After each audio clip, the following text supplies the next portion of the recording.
மட்டும் யாருக்கும் பாத்துறாதீங்க. அப்பாவே மாறி இருப்பாங்க, ஒண்ணுமே தெரியாத மாதிரி இருப்பாங்க, ஏன் வாயை திறந்து கூட பேச மாட்டாங்க. அப்படியே பாக்குறதுக்கே நமக்கே மனசு உருகி போயிரும்.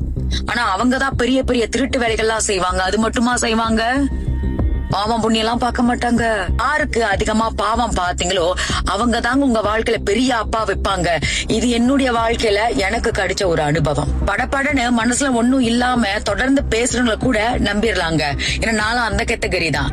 ஆனா ஒண்ணுமே தெரியாது போல வாயே திறக்காம அப்படியே அமைதியா முகத்தை அப்பாவி மாதிரி வச்சிருக்காங்களே, நம்பவே நம்பாதீங்க. அது கொடிய விஷயம். நம்ம நினைச்சிருவோம் சில நேரங்களில் உங்களுக்கு என்ன தெரிஞ்சிட போது அந்த அளவுக்கு பாவம் அப்பாவின்னு சொல்லிட்டு அவங்களை அப்பாவி நினைச்சோம்ல, நம்ம தான் அப்பாவி. அவங்க எல்லாம் புத்திசாலி. நல்லா யோசிச்சு பாருங்க. நம் வாழ்க்கையில பல பிரச்சனைகளுக்கு காரணமா இருக்கிறதே நம்முடைய இந்த இரக்க குணம் தான்.